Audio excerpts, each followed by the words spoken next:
This briefing has been produced to help frontline practitioners and managers understand the learning identified from current child safeguarding practice reviews and apply this knowledge to their practice when working with children and families. What did the review tell us? Critical thinking. Do we question everything? Professional challenge, particularly around disguised compliance and signs of deception or coercive control. Listening to the voice of the child and understanding a child's daily lived experience. Bruising in non-mobile babies. What impact does parental mental ill health and domestic violence have on the child? The risk perpetrators pose in intrafamilial child sexual abuse, especially when it is without disclosure.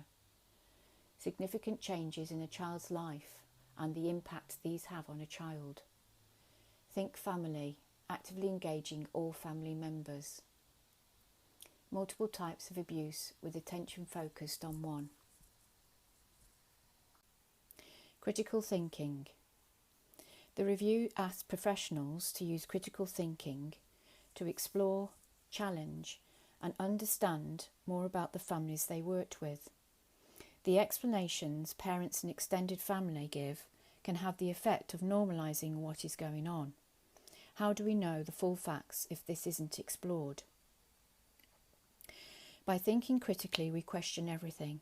What if what we are being told is not true? Disguised compliance and family history, especially around previous offences, needs a joint approach to develop strategies which makes it hard for a parent or family member to deceive. Reviews show us deception by parents is common, so hearing the child's voice and seeing their lived experience is essential. Observing behaviours, their environment and their history, and use this information as the evidence we need to challenge and explore further, to assure ourselves of the full picture. Is the child at the centre of our practice? As practitioners working with children, we are constantly reviewing risks to establish what that means for the child.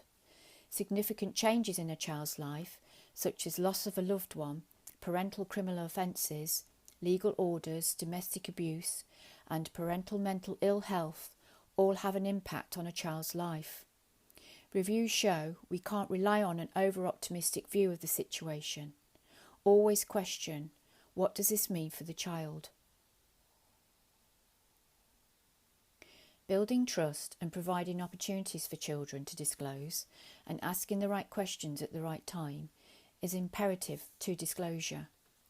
Children need somewhere they feel safe to talk, to choose where that is. One child said she would have felt safe to disclose if she'd been on the swings in the park, not at home.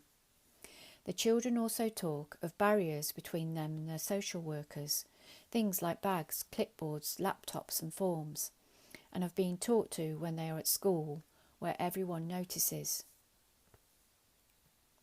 Reviews show us that disclosures are rare in the early stages, and criminal charges are often not brought until a much later stage, or at all. So we need to be curious to provide us with the evidence we need. A decision of no further action, threshold not being met, or a series of non-engagement by families can be the right time to further understand the child's lived experience. Children are seen by many professionals throughout their lives, even when the focus is on parental mental ill health, grief, drug and alcohol problems, and competing areas of neglect concerns within the home. Children can be coached or groomed by adults and may not show the impact these issues are having on them. Reviews show us that building relationships with the family, significant males and extended family, helps us gain an understanding of what their life experiences are like. The voice of siblings plays a big part in reviews, so when professionals from all agencies work together, there is a better understanding of the child's voice to improve outcomes. Children in reviews tell us that they didn't know what was happening to them. They didn't feel involved, listened to or supported, so they didn't trust the practitioners working with them. Practitioners need time and confidence to talk to children and to allow their voice to influence our practice. Making this a priority, it needs to be backed by regular good quality supervision that enables reflective discussions and provides effective management oversight. Managing the risk from perpetrators of intrafamilial child sexual abuse. Reviews showed that the risk around a person posing a risk to children, PPRC, and those with previous sexual offences is often misunderstood or not known. Levels of risk around perpetrators are complex and can differ in clarity within each partner agency. Often those perpetrators that groom children are also able to groom those who work with the child, leading to an over-optimistic view of the perpetrator. How can we assure ourselves that we are considering the risk and the impact on the child, even without a disclosure or a criminal investigation? Professional curiosity and critical thinking can ensure we look at historical offences, the history of the family and child, previous reviews, and the risk associated with a PPRC within the child's environment. Risk assessments are paramount, as well as revisiting those risks during a time of change in any family situation.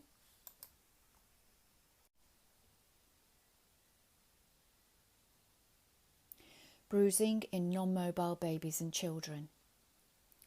Abusive head trauma, fractures and physical harm are common themes in reviews. A bruise on a non-mobile baby or child with no satisfactory explanation or confirmed medical cause should immediately be reported to Staffordshire Children's Advice and Support Service. Delays in reporting can lead to serious outcomes. Clear guidance is available on the board website. The Bruising in Non-Mobile Babies guidance, along with the flowchart and the 7-minute briefing, outline how these children need multi-agency discussions and child protection medicals at the earliest opportunity, even if the family are already open to child protection. What has changed since the reviews? PPRC letters and forms have been amended and checks can now be made on archived documents. Probation is providing training to everyone on the work of the probation service, levels of risk and PPRC. The police are running awareness sessions to local policing teams on legal child protection orders. Voice of the Child training is being rolled out in police, schools, health and children's social care. E-learning with or without words is available to the whole of Staffordshire's children's workforce via the board's website.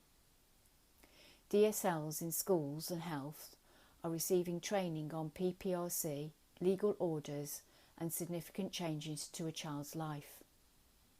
Alerts are being added to all known children's records stating a previous review has been conducted on someone in this family.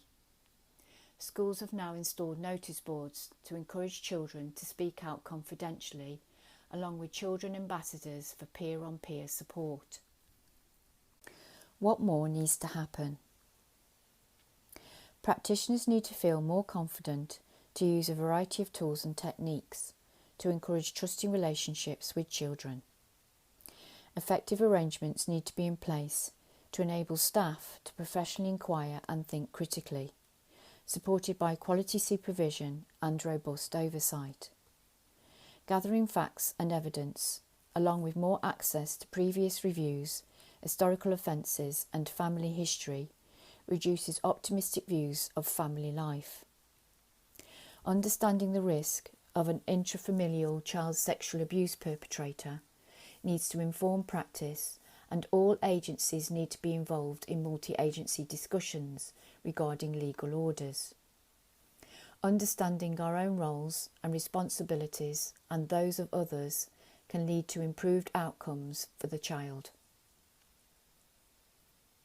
Above all, children need to feel valued, supported and encouraged to have their voice heard by building trusted relationships, understanding the child's lived experience, enabling opportunities without barriers, and in line with what works for the child. And finally, multi-agency child safeguarding practice review training is available for all practitioners to attend. To book your place, visit the Learning Zone on the website. If you would like to discuss this child safeguarding practice review learning brief, please contact your agency safeguarding lead or Staffordshire Safeguarding Children Board.